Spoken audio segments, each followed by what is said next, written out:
empezar a hablar sobre este tema, vamos a hablar un poquito en general de lo que son los defectos del tubo neural. ¿Sí? Vamos a ver que son malformaciones graves, ¿sí? Están dentro de las más graves que existen del sistema nervioso central, que son compatibles con la vida. ¿Sí?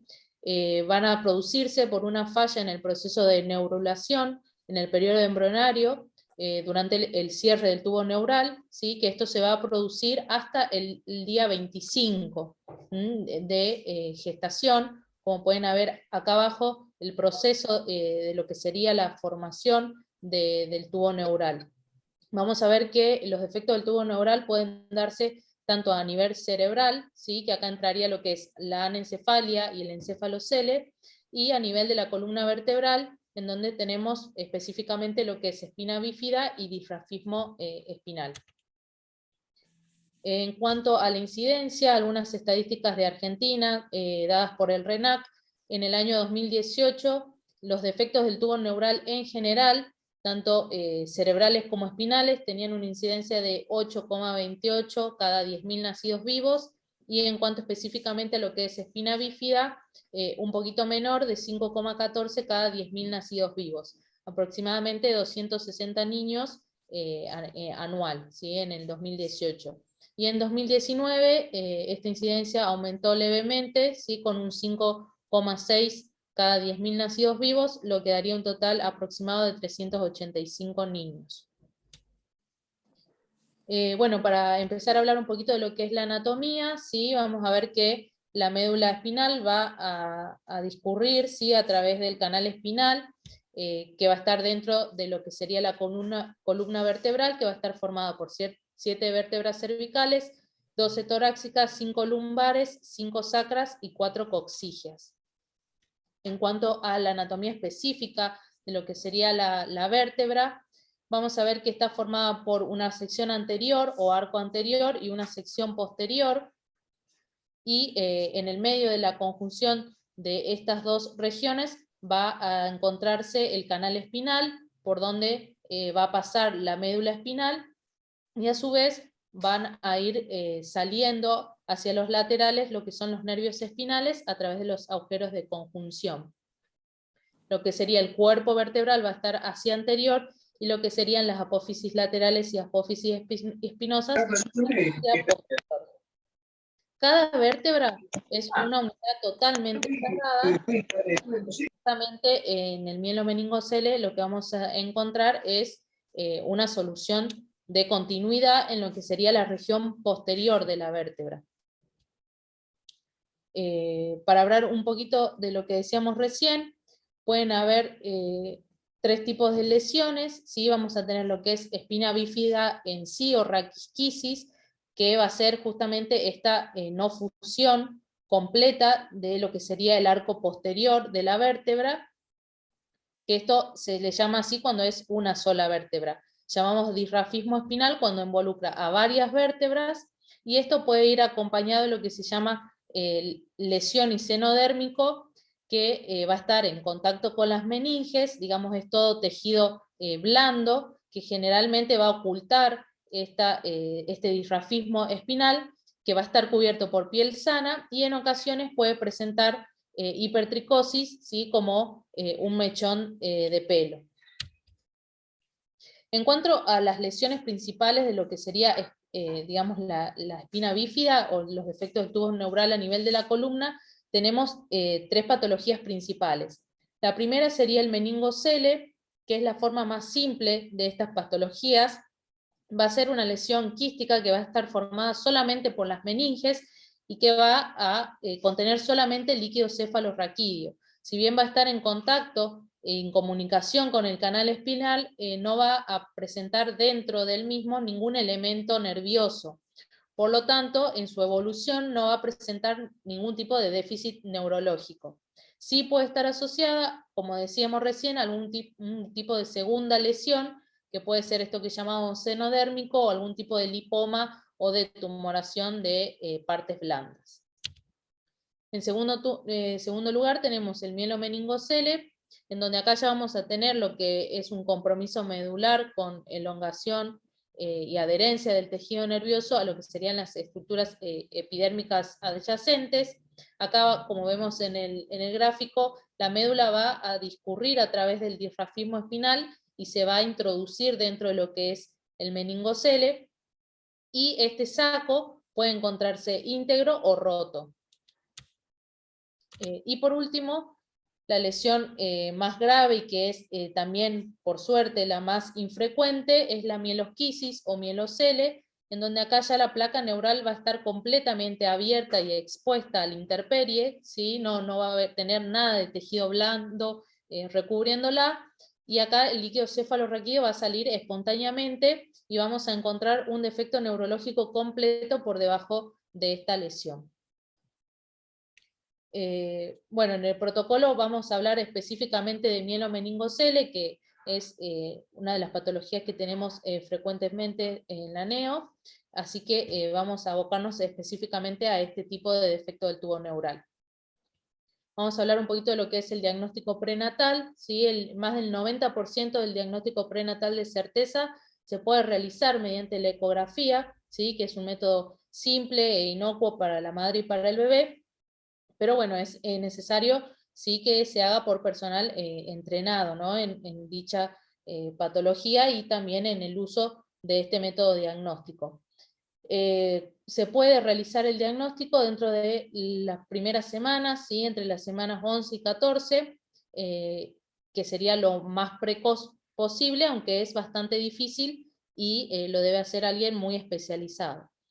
En los países subdesarrollados, como Argentina, dentro de lo que es América Latina, los diagnósticos prenatales suelen ser menores, ¿sí? Y hacerse en edades gestacionales más avanzadas, generalmente en el segundo trimestre y casi a finales del segundo trimestre.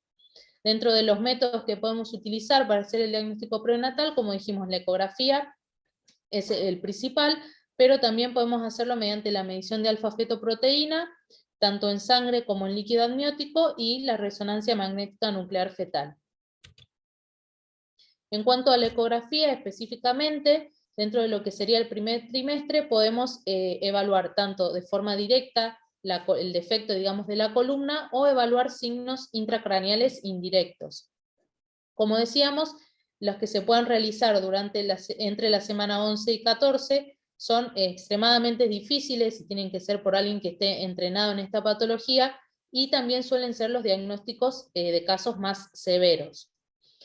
Como vemos en las imágenes, la evaluación directa de la columna, podemos ver el saco del meningocele, ¿sí? O del mielomeningocele. Esto nos va a permitir distinguir si existe esta discurrencia de la médula en el saco, o si solamente es de vas a permitir evaluar lo que serían el defecto de las vértebras, ¿sí? De la fusión vertebral, como se ve en la segunda imagen. Y bueno, y en la última también es otro corte, ¿sí? Pero bueno, se puede evidenciar igualmente el defecto de cierre a nivel de la columna. Y en cuanto a los signos intracraneales indirectos, podemos tener varios, entre los cuales los más importantes serían la disminución o ausencia del cuarto ventrículo de la cisterna magna, la alteración entre la distancia que existe entre el tronco encefálico y el hueso occipital, que puede estar aumentada, el signo del limón, que sería una disminución en el diámetro biparietal y su relación con el diámetro transverso del abdomen, y además de eso, la apariencia seca del sistema ventricular o el desplazamiento posterior de las estructuras encefálicas. En el segundo trimestre, ¿sí? Lo que sería entre el cuarto y sexto mes, podemos hacer la misma evaluación, tanto directa de la columna, ¿sí? Donde acá ya vamos a ver signos específicos, vamos a ver la espina bífida completamente abierta, tanto el defecto óseo como el saco, y la presencia o no de, digamos, tejido nervioso dentro del saco.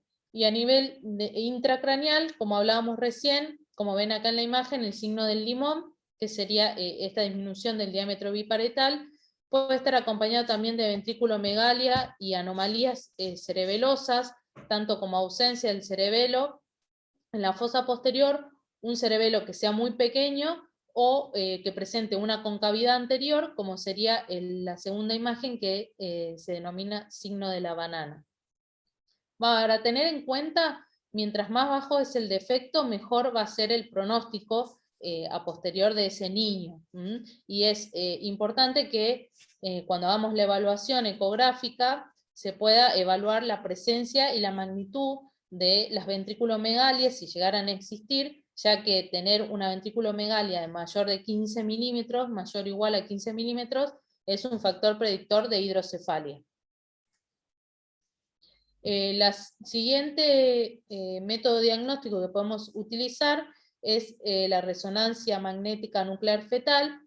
Es un método de alta resolución, ¿sí?, que nos permite imágenes multiplanares del feto, es también sin radiación, y nos permite identificar no solo esta anomalía, sino otras malformaciones o defectos que puedan existir asociados al mielomeningocele, como sería la hidrocefalia, Arnold-Chiari, algún quiste de la lámina cuadrigeminal o la siringomielia. Este método diagnóstico no se utiliza de rutina en todos las mamás, digamos, que puedan tener un diagnóstico prenatal ecográfico de mielomeningocele, sino que tiene indicaciones precisas, como vamos a ver a continuación, que serían que tenga presencia de ventriculomegalia o presunción de hidrocefalia, que tenga alguna sospecha de otra malformación diagnosticada, que presente múltiples malformaciones el feto, que sea un embarazo gemelar, que a su vez ambos fetos tengan malformaciones, o que tengan alguna enfermedad genética diagnosticada, y bueno, y se debe realizar la resonancia. También lo podemos utilizar cuando tenemos un caso de diagnóstico ecográfico dudoso, porque la lesión sea demasiado caudal y no se pueda llegar a visualizar correctamente a través de la ecografía. Y por último, lo que sería la alfa-fetoproteína, que es un antígeno oncofetal, ¿sí?, que se puede medir tanto en el suero materno como en el líquido amniótico por amniocentesis. Este método está, la verdad, que en desuso. Las últimas bibliografías dicen que tiene muy baja sensibilidad y especificidad, pero bueno, se puede utilizar, obviamente nunca solo, sino junto con alguno de los otros métodos que fuimos nombrando. La alfa-fetoproteína tiene una vida media de 4 a 5 días, con un pico máximo entre las semanas 7 y 8 de vida fetal, y si encontramos niveles anormalmente altos, podemos sugerir, ¿sí?, que pueda presentar el feto un defecto del tubo neural. El examen se realiza entre la semana 16 y la semana 18. Bien.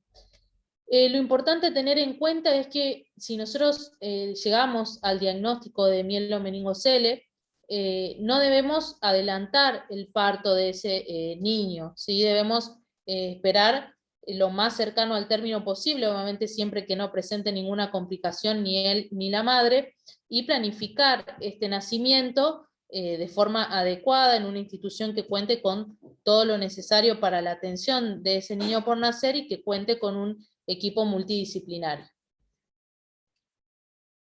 En cuanto a la prevención del ácido fólico, vamos a ver que es una vitamina que está dentro de lo que sería la vitamina B, ¿sí? Es una vitamina hidrosoluble que se sintetiza normalmente en la flora intestinal y también se encuentra en pequeña cantidad en algunos alimentos, ¿sí?, sobre todo en los vegetales de hojas verdes, hígado, frutos secos. Tiene efectos biológicos, ¿sí? El cuerpo los utiliza como cofactor de enzimas que son esenciales para sintetizar lo que es el ADN y el ARN, y también en el ciclo de metilación de los aminoácidos.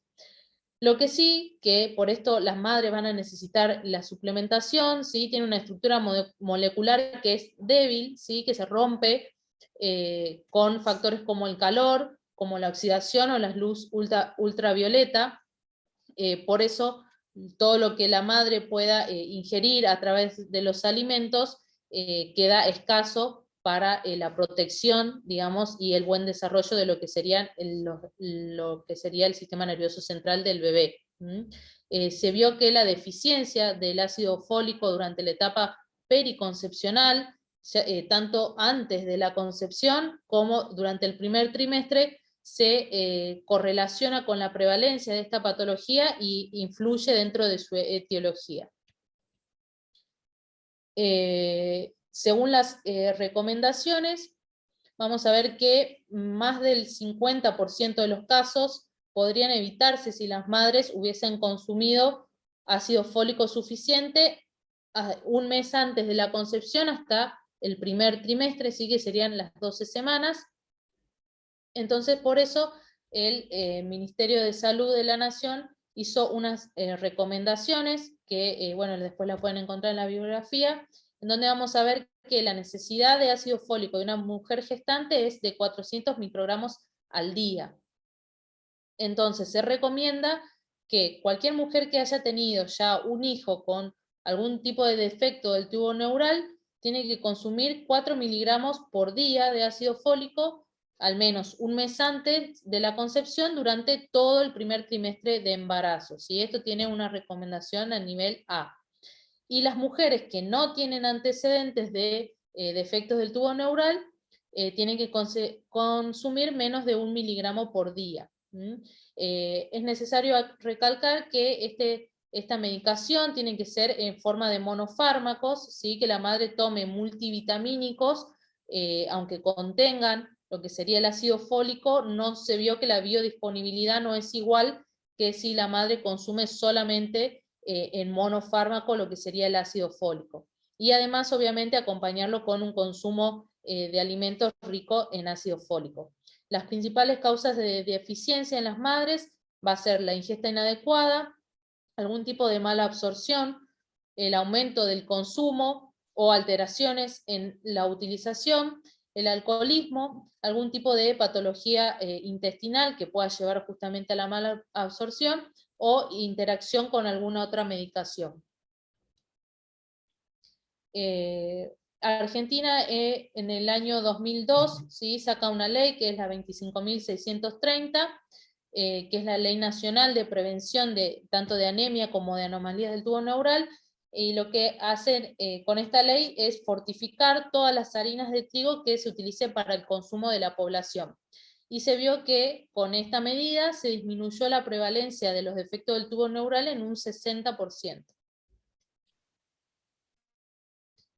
En cuanto a lo que es la genética y la recurrencia de esta patología, vamos a ver que la mayor frecuencia se da de forma aislada, ¿sí? Solamente existiría este defecto o esta malformación. Tiene una etiopatogenia multifactorial y solo un pequeño porcentaje estaría asociado a algún tipo de otra malformación mayor. Vamos a ver que del 2 al 5%, ¿sí? Es el riesgo de recurrencia de una pareja que ya tuvo un hijo previo afectado por algún tipo de defecto del tubo neural.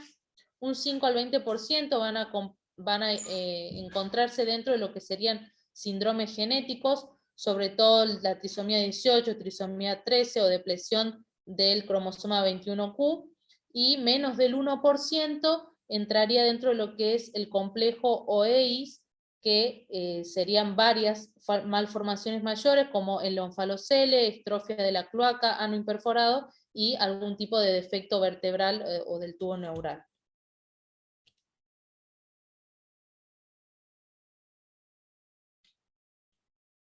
Bien, continuamos. En cuanto a la etiopatogenia, como ya se nombró previamente, esto se va a deber a la falla del proceso de neurulación en el periodo embrionario, donde no se completa la formación del raquis y entonces protruye las meninges y los tejidos neurales a través del defecto. Siguiente. En cuanto a la recepción y traslado del paciente, en cuanto el equipo obstétrico nos informe la finalización del embarazo del paciente, lo que se va a hacer es hablar primeramente con la familia, ¿sí? Se le va a preguntar a la familia qué es lo que conoce sobre la patología, qué es lo que le han informado hasta el momento, y nosotros vamos a también a sacarle las dudas a informar sobre la patología, a informar sobre cómo va a ser la recepción del paciente y también sobre las posibles complicaciones que pueda sufrir el paciente. Conocemos que los pacientes con mielomeningocele tienen un riesgo elevado de tener alergia al látex, ¿sí? De gravedad variable, entonces vamos a preparar todos los materiales libres de látex que vamos a utilizar en la recepción con el paciente, ¿sí? Y también en el quirófano. Cuando se conozca que se va a realizar la finalización del embarazo, se debe preparar el equipo neonatológico, ¿sí? Lo ideal es que hayan 2 neonatólogos para la recepción del paciente. En cuanto recibamos al paciente en la recepción, ¿sí? Se va a colocar al paciente en una posición prona, ¿sí? Para evitar la lesión del defecto del tubo neural, y se va a proceder a realizar el monitoreo del paciente, ¿sí? La evaluación clínica, ver la saturometría, la frecuencia cardíaca, y se va a evaluar la posibilidad de reanimación según la clínica del paciente, ¿sí? Si el paciente se encuentra estable, se va a proceder a realizar las mediciones antropométricas, a realizar la profilaxis como se realiza en todos los pacientes, y también en ese momento vamos a valorar lo importante también, otra cosa importante en el paciente, que va a ser el defecto del tubo neural, ¿sí? Vamos a evaluar si esa lesión, si esa malformación del defecto del tubo neural se encuentra íntegra, ¿sí? O si se encuentra rota o dañada, ¿sí? Que esto todavía infiere peor pronóstico por el daño que presenta la placoda, ¿no? Por la exposición que pudo haber sufrido prenatalmente con el líquido amniótico. Una vez estabilizado el paciente, que va a ser lo importante, ¿sí? Se va a proceder a realizar el traslado en servocuna o en incubadora al servicio de neonatología, o si lo requiriese a otro hospital de mayor complejidad, ¿sí? Previamente a esto, vamos a dar el informe, ¿sí? a la familia, a la madre, de cómo se encuentra el paciente. Siguiente. En cuanto al manejo específico de la placoda, ¿sí?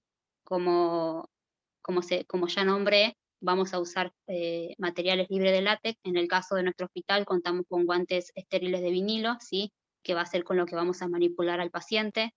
Vamos a examinar el defecto, vamos a ver cómo se encuentra, vamos a ver el nivel medular en donde se encuentra, si es torácico, lumbar o sacro, cómo se encuentra en su integridad, ¿sí? Vamos a lavar por arrastre, ¿sí? El defecto con solución fisiológica a temperatura ambiente. Vamos a desinfectar la piel sana, ¿sí? Alrededor del defecto, sin tocar el defecto, con desinfectantes no yodados. Vamos a cubrir el defecto con una bolsa de polietileno, y vamos a fijar con tela adhesiva hipoalergénica alejada del defecto, ¿sí? No se debe usar gasas humedecidas sobre el defecto, porque posteriormente al secarse las gasas, puede producir lesión de la placoda, ¿sí? Si la membrana se encuentra íntegra, lo que puede provocar es que se rompa, ¿sí? Y lo que sí podemos usar alrededor del defecto para mantenerlo fijado es un aro de gasas para cuidar el defecto, y también se puede usar un rollo pequeño de gasa en la zona interglútea para evitar que pueda ensuciarse con meconio. Siguiente. En cuanto a las manifestaciones clínicas del paciente, van a ser múltiples, van a ser variadas. Vamos a tener manifestaciones en varios aspectos. En cuanto al aspecto neuroquirúrgico, vamos a evaluar, como ya he nombrado, ¿sí? Primeramente vamos a evaluar la placoda, si está rota o no, cómo se encuentra. Estos pacientes van a presentar vejiga neurogénica. También vamos a evaluar el esfínter anal, ¿sí? Y el vesical. Vamos a ver si en el momento de la recepción o posteriormente el paciente presenta meconio o diuresis. En cuanto al esfínter anal, vamos a encontrar un esfínter anal generalmente hipotónico, ¿sí? Que va a responder escasa o nulamente al estímulo. También, bueno, vamos a evaluar el perímetro cefálico del paciente, porque podemos encontrar un perímetro cefálico aumentado ya desde el nacimiento, la fontanela bombada, una diástasis de suturas, ¿sí? Una circulación venosa pericraneal aumentada. También podemos observar en el paciente la presencia de ojos de sol naciente. El 90% de los pacientes con mielomeningoceles suelen presentar hidrocefalia, generalmente el 20% ya lo presenta desde el nacimiento y el resto lo desarrolla posteriormente, días o meses posteriores al cierre del defecto quirúrgico. También estos pacientes suelen presentar la malformación de Arnold-Chiari, ¿sí? Tipo 2, y también podemos encontrar un síndrome de médula anclada que se va a manifestar con dolor, con cambios sensoriales, con espasticidad y con escoliosis progresiva.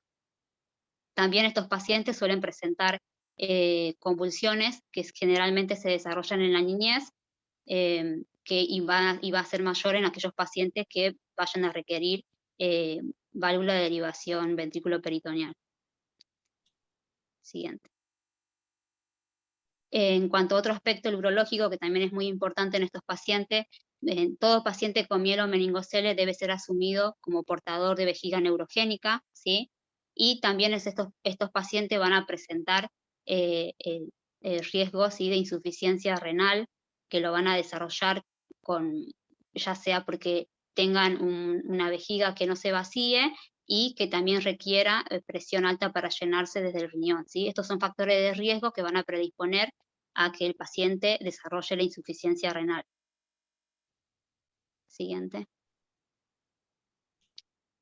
En cuanto al aspecto ortopédico, ¿sí?, estos pacientes suelen presentar alteraciones secundarias justamente a la lesión medular, ¿sí? Van a presentar lesiones como pie equinovaro, talo vertical, calcáneo, valgus, displasia patológica de las caderas, atrofia musculares distales, malformación de la columna, escoliosis congénita o adquirida posteriormente, la parálisis flácida o espástica.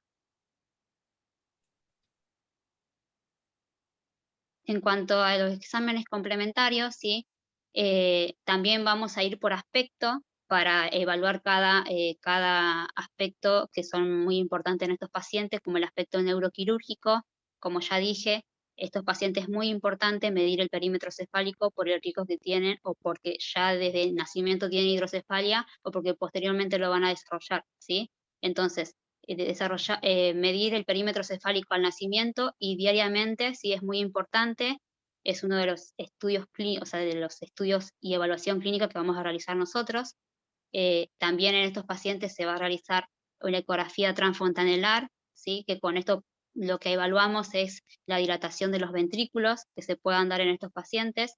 Se va a realizar a las 24 o 48 horas del cierre del defecto quirúrgico, ¿sí?, el defecto neural, y posteriormente se va a realizar, ¿sí?, junto con el perímetro cefálico, que se va a realizar diario, la ecografía transfontanelar se va a realizar semanalmente según cómo se encuentra el perímetro cefálico y según cómo se encuentre la clínica del paciente, ¿no? Porque si desarrollas signos o sintomatologías de un aumento de perímetro cefálico, una fontanela bombada u ojos en sol naciente, obviamente va a ser necesario realizar el estudio mucho antes.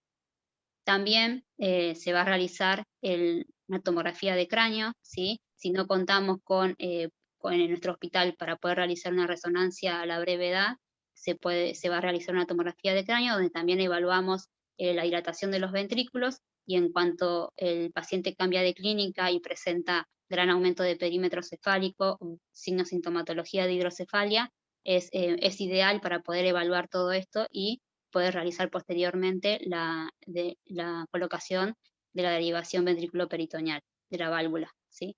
Y el estudio de elección es la resonancia magnética de cráneo, ¿sí?, que con también vemos la dilatación de los ventrículos, vemos la malformación de Arnold-Chiari, y también podemos captar otro tipo de malformaciones que se puedan encontrar presentes en estos pacientes. Siguiente. Bueno, en cuanto al aspecto urológico, que va a ser también muy importante, ¿sí? Porque depende del diagnóstico que hagamos nosotros y del seguimiento que se vaya a realizar el paciente, va a depender, ¿sí?, de la evolución y para poder prevenir el daño renal en estos pacientes. Uno de los estudios que se va a realizar va a ser la ecografía renal, ¿sí?, que se va a realizar lo antes posible, desde el nacimiento, ¿sí?, para poder captar malformaciones a nivel del tracto urinario, o hidronefrosis, o uretrohidronefrosis. También otro estudio que se va a realizar va a ser la función renal, que se va a realizar a partir del 7º día de vida, que es cuando el paciente presenta la creatinina propia del paciente, los valores, digamos, renales propios del paciente. Otro estudio a realizar va a ser la cisto-uretrografía miccional, ¿sí?, que esto nos va a proporcionar datos anatómicos y también nos va a hacer una aproximación del funcionamiento de todo el tracto urinario, ¿sí? Con esto podemos detectar reflujo vesicoureteral, que va a ser muy importante para poder prevenir posteriormente el daño renal del paciente.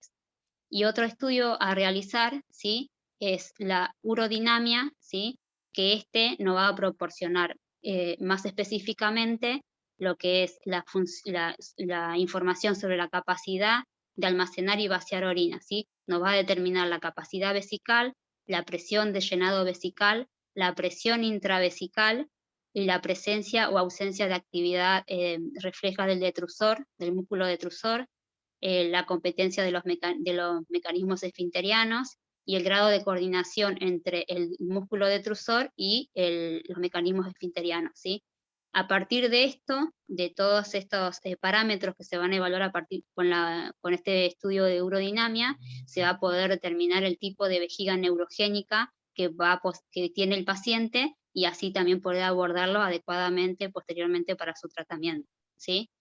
La cisto-uretrografía y la urodinamia, lo ideal es realizarlo a las 6 semanas posteriores del cierre del defecto neural, ¿sí?, que es cuando se espera que el shock espinal esté superado, ¿sí? Y la evaluación anatómica y funcional de estos pacientes es justamente, con todos estos estudios, es lo que nos va a permitir, ¿sí?, clasificar al paciente, evaluar y clasificarlo si es un paciente que puede tener más riesgo de sufrir daño renal. Obviamente, también en estos pacientes si están asociados con hidronefrosis y también con reflujo vesicoureteral captado por estos estudios, van a tener mayor riesgo de tener daño renal. Siguiente. En cuanto al aspecto ortopédico, ¿sí?, lo fundamental va a ser evaluar la funcionalidad, ¿sí?, que tengan estos pacientes, ¿sí?, el nivel sensitivo, el nivel motor que posean, para poder realizar el tratamiento adecuado con la rehabilitación, el tratamiento ortésico, ¿sí?, y también quirúrgico, si lo requiriese, ¿sí? Siguiente. Bueno, acá lo que vemos es la clasificación que se utiliza para estos pacientes, que es la clasificación del Consejo Argentino de Neuroortopedia, que se dice que sus siglas son CANEO, donde clasifica según el nivel del paciente en 5 grados, perdón.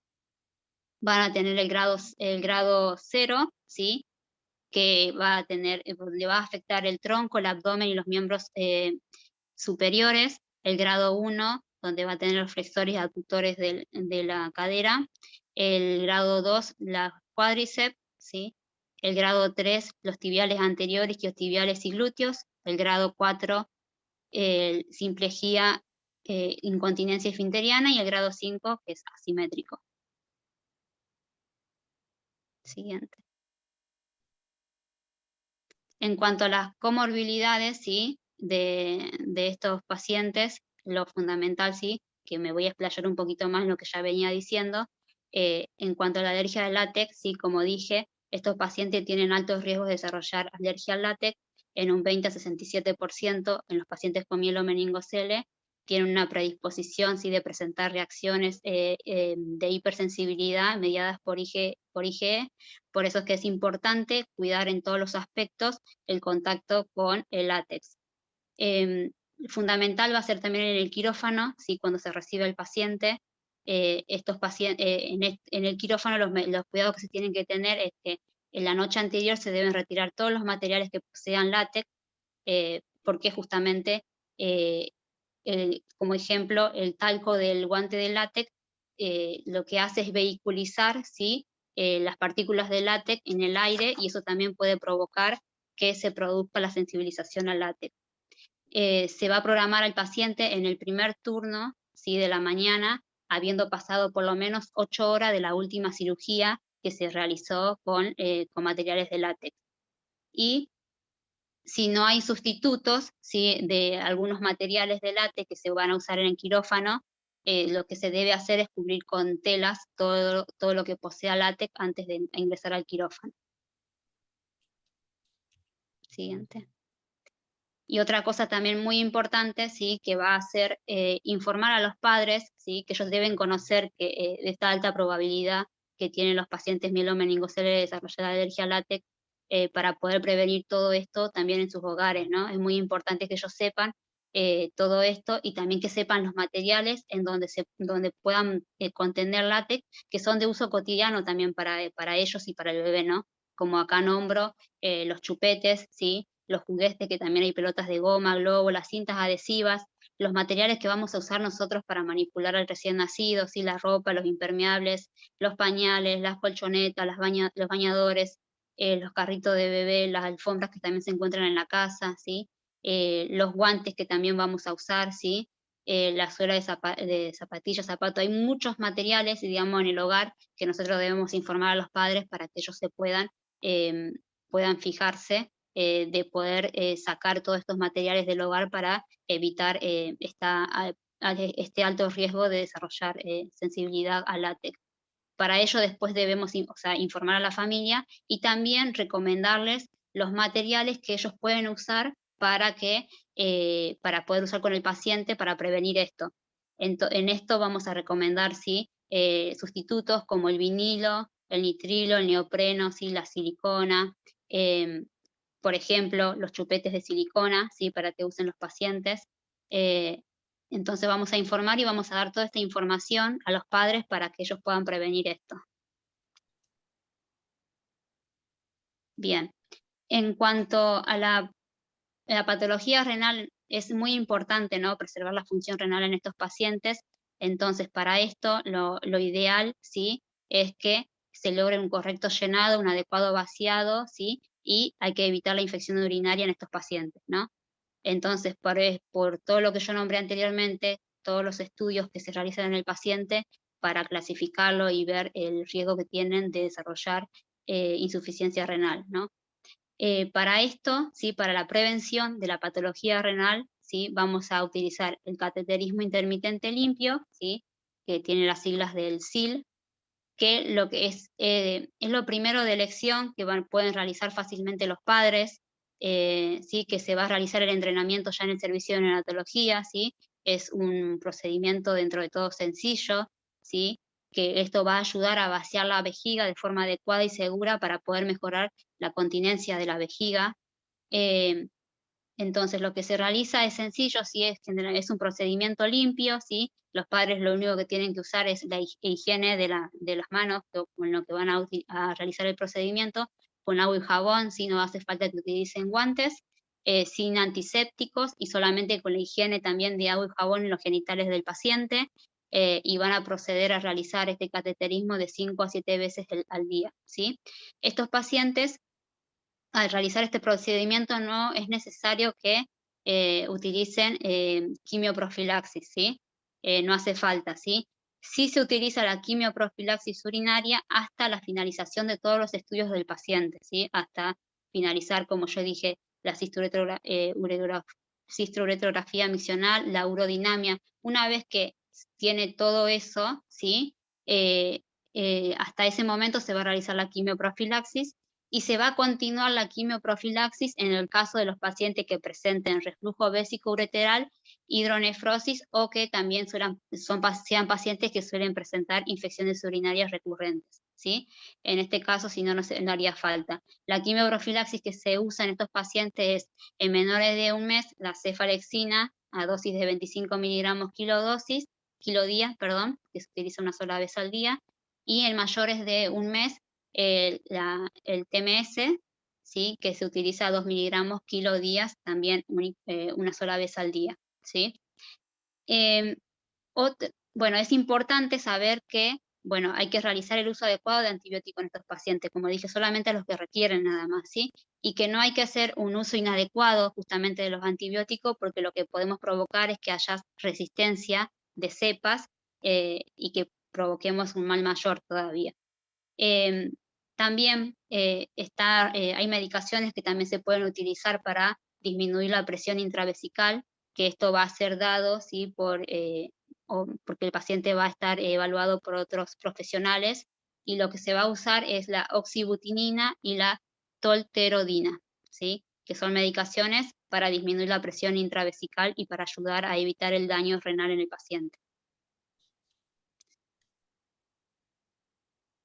Bien, y otro aspecto también muy importante a tratar, ¿sí? Es el control de esfínteres, ¿sí? El control también del esfínter anal, ¿sí? Es importante, sí, ya en los niños que ya son más grandes, que también entienden, ¿sí? Poder realizar un programa de manejo intestinal a partir ya de los 3-5 años, según lo que el paciente nos permita, ¿sí? Este entrenamiento va a ser indicándole un hábito evacuatorio, adaptaciones en el baño para que el niño pueda realizarlo, la alimentación saludable, el uso de supositorios o enemas mínimos diarios, ¿sí? Y en su defecto también se pueden realizar tratamientos quirúrgicos que se realizan, se realizan enemas anterógrados, ¿sí? Que es el botón de Chai. Bien, en cuanto al tratamiento del paciente, sí, vamos a hablar un poquito de lo que es primero el manejo neonatal. En la unidad vamos a hacer obviamente un examen físico minucioso del paciente, observando todos estos defectos o malformaciones que puedan estar asociadas, además del mielomeningocele. Como dijo Nadia, la medición del perímetro cefálico diario es sumamente importante, así como la evaluación de la tensión de la fontanela o si el paciente presenta diástasis de suturas, la evaluación de la función del esfínter anal y el esfínter vesical, así como la diuresis, y lo que decíamos recién, para tener en cuenta que no importa el grado de la lesión medular, siempre va a haber compromiso de la función vesical en estos pacientes. Entonces, esto es algo importante para tener en cuenta.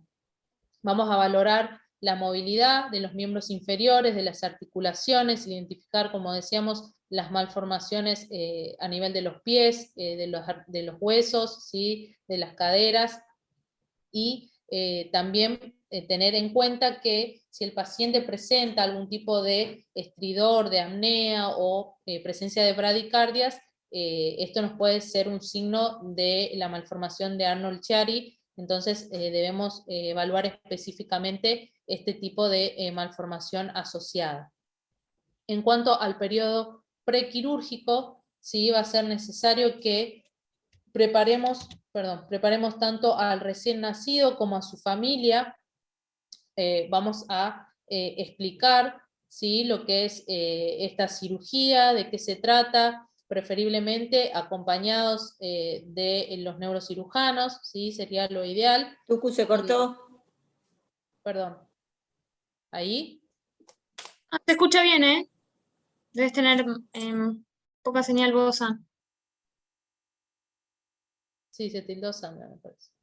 Bueno, como decíamos, entonces, darle toda la información sobre la cirugía a los padres, ¿sí? Idealmente con el neurocirujano, realizar los laboratorios prequirúrgicos, tener ya todo lo que serían hemoderivados que se puedan llegar a requerir para el paciente durante la cirugía o posterior en el postoperatorio inmediato de la cirugía, la colocación de la sonda vesical, justamente por esto que hablábamos del compromiso vesical, además de que nos va a permitir cuantificar bien lo que es la diuresis del paciente. Vamos a administrar el antibiótico prequirúrgico, ¿sí? Que es una dosis única.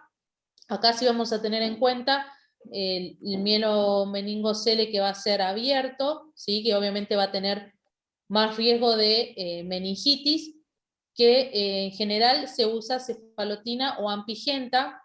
En el hospital, últimamente, por lo que nos informaron los neurocirujanos, se está utilizando el TMS porque se vio que hay gérmenes resistentes, ¿sí? A lo que sería la cefalotina.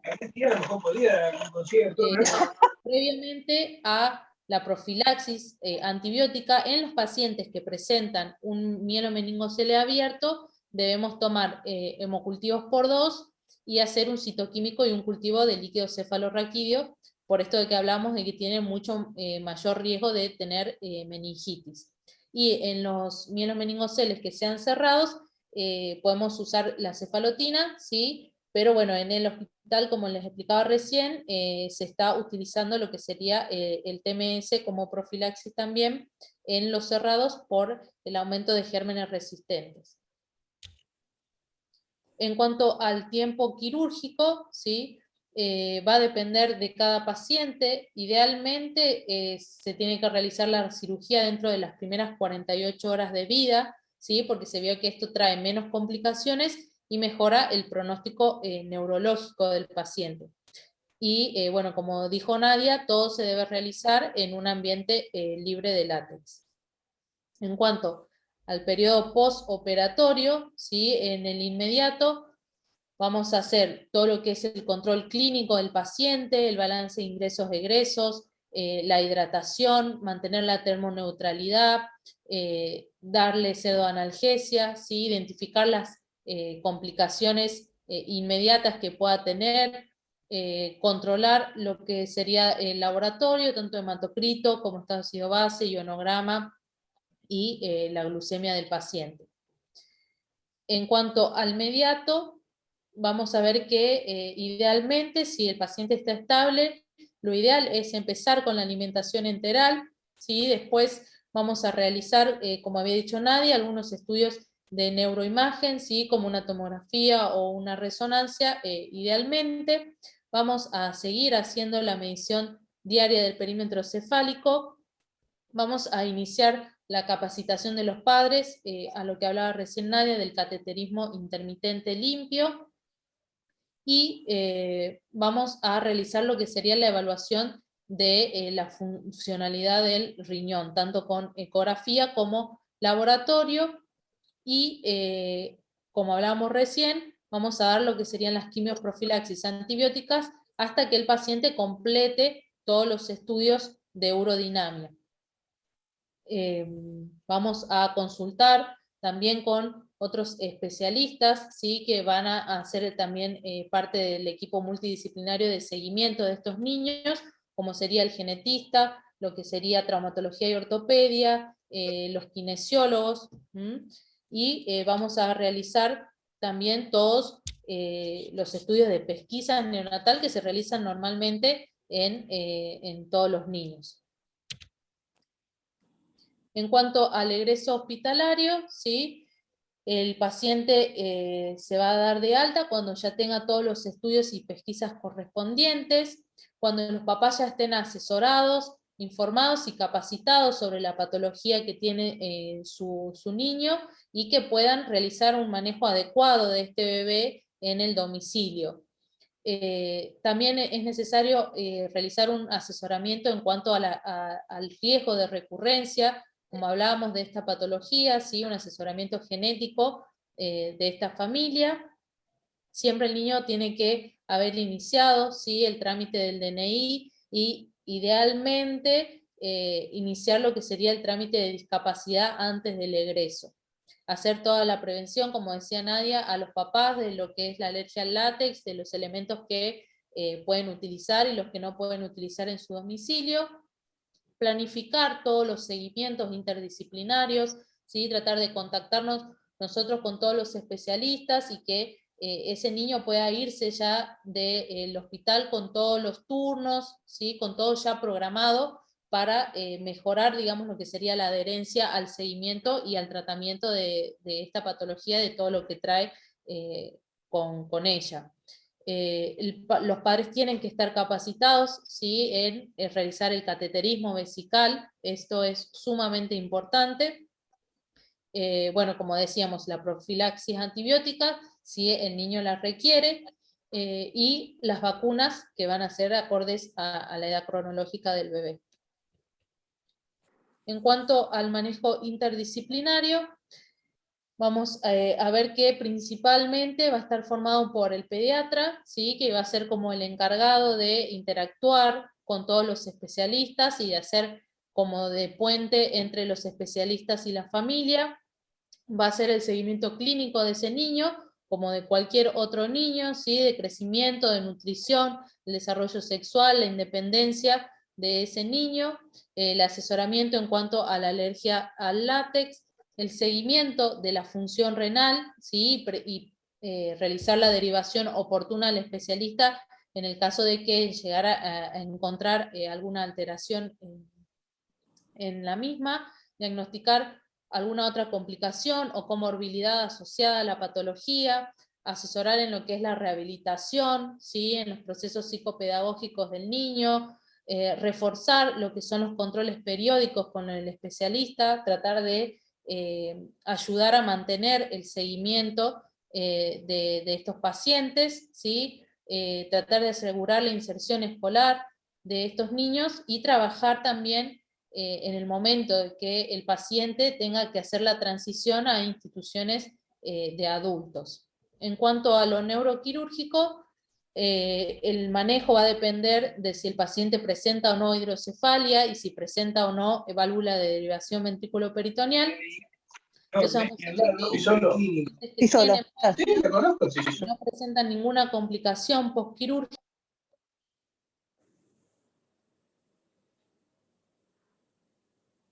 Pará, Tucu, que estás muteada. Ahí. Bien.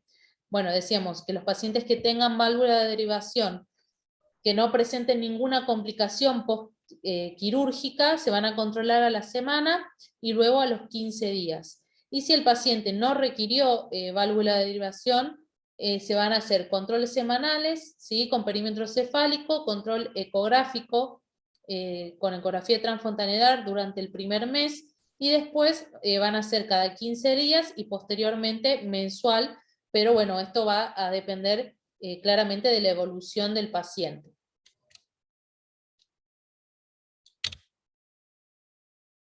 Perdón que se me trabó la... Bien. En cuanto a lo urológico, como decíamos recién, todos los pacientes, no importa el nivel de la lesión medular, van a tener cierto grado de vejiga neurogénica. Entonces estos pacientes van a requerir un control urológico de por vida, ¿sí?, que se va a hacer de la siguiente manera, con ecografía renal y de vías urinarias, cada 3 a 4 meses durante el primer año de vida. Luego se van a realizar cada 6 meses hasta los 2 años, y luego anual hasta los 5 años. La urodinamia se va a hacer una anual hasta los 5 años, y después tenemos lo que es la cisturetografía miccional, que se va a realizar una vez, como dijo Nadia, y de ahí se va a repetir dependiendo si el paciente tiene o no algún tipo de patología o algún grado de reflujo vesicoureteral, o previo a algún tipo de cirugía urológica, ¿sí?, para mejorar lo que es la vejiga neurogénica, y en aquellos pacientes que abandonaron el tratamiento o el seguimiento durante mucho tiempo, hay que repetírsela. Cuando yo tengo que aumentar la frecuencia de estos estudios, cuando el paciente presente algún síntoma urológico nuevo, ¿sí?, algún cambio en la sintomatología que venía teniendo, tenga episodios recurrentes de infecciones urinarias, sobre todo de la pielonefritis, que serían las infecciones urinarias altas, algún cambio en los síntomas o signos a nivel neurológico u ortopédico, cuando se busca realizar tratamientos quirúrgicos para mejorar la continencia, o cuando el paciente presente algún tipo de complicación neuroquirúrgica. También va a ser importante aumentar la frecuencia de estos estudios en el periodo del empuje puberal. En cuanto a la ortopedia y la fisiatría, ¿sí?, va a ser importante que esto se realice desde la internación neonatal, ¿sí? Mientras el niño desde más pequeño tenga la estimulación, en este sentido, mejores resultados va a poder tener en un futuro. Es importante también que no lo haga solo el personal médico o el personal capacitado como los fisiatras o los terapistas ocupacionales, sino también enseñarle a los padres a realizar los ejercicios en sus casas, a corregir las posturas anormales que puedan tener los niños, todo lo que es el cuidado de la alimentación, de la higiene, el cuidado de las zonas de la piel donde estos niños tienen algún tipo de anestesia o de hipoestesia. En cuanto a los tratamientos quirúrgicos, los que se van a utilizar van a ser para minimizar las deformaciones, ¿sí? Y maximizar la funcionalidad y la movilidad del niño. También se pueden utilizar tratamientos ortésicos, que obviamente esto va a depender de la edad del paciente, de la etapa madurativa en la que se encuentre y del nivel de funcionalidad que tenga. Y en cuanto a lo kinésico, la idea es mejorar la funcionalidad, mantener el mayor rango de movilidad, ¿sí? Prevenir lo que son las contracturas y posturas anómalas. Bien, y bueno, algo cortito que les íbamos a comentar en cuanto a lo nuevo que se está haciendo, que sería lo que es la cirugía fetal, ¿sí? La cirugía para mielomeningocele intrauterina, ¿sí? Es algo bastante nuevo que se realiza en algunos hospitales de capital, en donde se corrige el defecto del mielomeningocele, ¿sí? De la panza de la mamá, ¿sí? Se hace una cirugía programada donde se expone lo que sería el útero, ¿sí? Se hace mediante ecografía, se busca la altura donde se encuentra la lesión y la columna del paciente, ¿sí? Se hace una pequeña incisión en el útero y corrigen el defecto del niño. Y luego eso se cierra, se suturan, digamos, todos los planos y el niño continúa su desarrollo dentro de la madre, pero con el defecto corregido. Esto es lo más nuevo que se está haciendo. No es para todos los pacientes, no es para todos los casos, ¿sí? Hay que hacer un estudio bastante detallado del caso particular de cada paciente, pero bueno, es un avance bastante importante y se vio que tienen muchísima mejor evolución clínica, obviamente que el paciente que nace con el defecto. Muchas gracias.